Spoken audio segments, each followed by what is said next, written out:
ইদানিং নিজেদের জন্য কিছু কেনাকাটা করার চেয়ে বেশি আনন্দ পাই যখন ছেলেকে সুন্দর কিছু কিনে দিতে পারি। সেই কেনাকাটা, দাওয়াত, ঘোরাফেরা সবকিছু মিলিয়ে কিন্তু থাকছে আজকের ব্লগ। এন্ড আসসালামু আলাইকুম everyone, this is Lamisa and welcome to Lamisa and Shovon's. আমি কিন্তু আজকে খুবই কেয়ারফুলি রুটিগুলো সেকেছি যাতে না পুড়ে যায়, আর সেই সাথে মজা করে সবার জন্য চা বানিয়েছি। দুপুরের দিকে আমার শাশুড়ি মাকে কিচেনে হেল্প করছিলাম, রোস্টের জন্য মুরগি ভেজে দিচ্ছিলাম, আর সেই সাথে আমার হাজবেন্ড মহাশয়ের জন্য কিছু আম কেটে নিয়ে যাচ্ছিলাম। আর আমার যেহেতু আঙুল কেটে গিয়েছে সেজন্য খুব কষ্ট করে এক আঙুল উঁচিয়ে খাওয়া দাওয়া করতে হচ্ছে এখন আমাকে। বাই দ্য ওয়ে, 2-4 দিন আগে না আমি আমার ছেলের জন্য একটা খেলনা অর্ডার দিয়েছিলাম, তো আজকে সেই পার্সেলটাই চলে এসেছিল।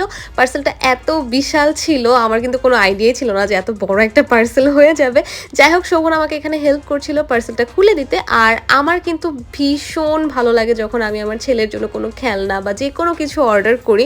ওর থেকে বেশি আমি আর শোভন মানে বাবা মাই বেশি এক্সাইটেড থাকে আই থিঙ্ক যখন বাচ্চা কাচ্চাদের জন্য কোনো কিছু অর্ডার করা হয় বা ওদের জন্য কোনো কিছু কেনা হয়। যাই হোক, এখানে আমার শাশুড়ি মা বসে বসেও দেখছিলেন যে আমি আসলে কি অর্ডার করেছিলাম। আমার ছেলে আরিশ মাশাআল্লাহ এখন বেশ ভালো মতোই বসতে পারে, আর এখন ও কিছু কিছু সময় ধরে ধরে দাঁড়ানোর চেষ্টা করে। তো ওর জন্য সুইটেবল একটা খেলনাই খুঁজে বের করার চেষ্টা করছিলাম।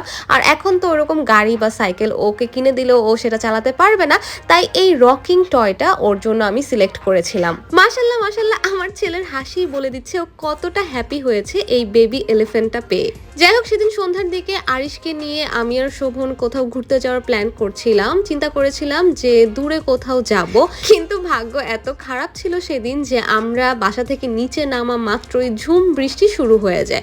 তো বৃষ্টি মাথায় নিয়ে তো আসলে বাচ্চাকে নিয়ে দূরে কোথাও যাওয়া যাবে না, তো বাসার কাছাকাছি একটা ক্যাফেতে আমরা ঢুকে পড়লাম। মেইনলি আমাদের ইন্টেনশন ছিল আমরা একটা কফি ডেটে যাব। প্রথমে ভেবেছিলাম আরিশকে ওর দাদা দাদির কাছে রেখে আসবো, কিন্তু পরে আবার ওকে নিয়েই বের হলাম, কারণ আরিশকে বাসায় রেখে গেলে আমরা পুরো রাস্তা ওর গল্পই করতে থাকি, ওকে নিয়ে টেনশন করতে থাকি। তো ভাবলাম টেনশন করার থেকে ওকে সাথে নিয়ে যাওয়াই ভালো। তো কফি অর্ডার করা শেষ, সেখান থেকে খাওয়া দাওয়া করে আমি একটা সুপার শপে চলে গিয়েছিলাম। আর মেইনলি এখানে আসা হয়েছিল আমার ছেলের জন্যই।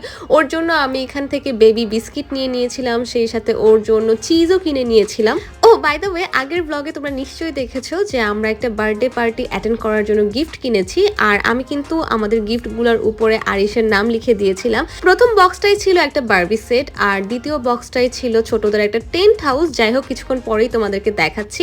তো এখানে আমি একটা সুন্দর রেড ড্রেস পরে ফেলেছি, আর ছেলেকে আমার আর ওর বাবার সাথে ম্যাচিং করে রেড আর ব্লুর মধ্যে একটা শার্ট পরিয়ে দিয়েছিলাম। যাই হোক, বার্থডেটা ছিল আমার ভাসুরের মেয়ের মানে সেহরিশের বার্থডে। মাশাআল্লাহ, সেহরিশ পাখিকে কিন্তু অনেক সুন্দর লাগছিল, যদিও এটা ওর বার্থডে ড্রেস না, ওর বার্থডে ড্রেস ছিল সেদিন পিঙ্ক কালারের। আর আমার ছেলে তো এখানে সেহরিশকে দেখে মানে তার বোনকে দেখে অস্থির হয়ে গিয়েছিল ওর সাথে খেলাধুলা করার জন্য। আর এই সম্পূর্ণ সাজগুজের ক্রেডিট কিন্তু ভাবিকে দিতে হবে। মাশাআল্লাহ, ভাবি অনেক সুন্দর করে তার ঘরটাকে গুছিয়ে রেখেছিল, সাজিয়ে রেখেছিল। আসলে তার মেয়ের দ্বিতীয় জন্মদিন বলে কথা, ঘরোয়া ভাবে করলেও ভাবি কিন্তু সবকিছু খুব সুন্দরভাবে মেনটেন করেছিল। বার্থডে পার্টি রান্নাবান্না কিন্তু আমার শাশুড়ি মা আর ভাবি মিলেমিশেই করেছিলেন, আর প্রত্যেকটা খাবার মানে প্রত্যেকটা আইটেম খুবই মজার হয়েছিল। মাশাআল্লাহ, দুইটা কুটু বেবি নিজেদের মতো এনজয় করছিল। এখানে আমরা খাওয়া দাওয়া শেষ করে নিলাম, আর এই টেন্ট হাউসটাই কিন্তু আমি গিফট করেছিলাম। সো আজকের মতো ব্লগটা এই পর্যন্তই। Thanks for watching. কেমন লেগেছে তা অবশ্যই জানিও। টাটা, বাই বাই, আল্লাহ হাফিজ।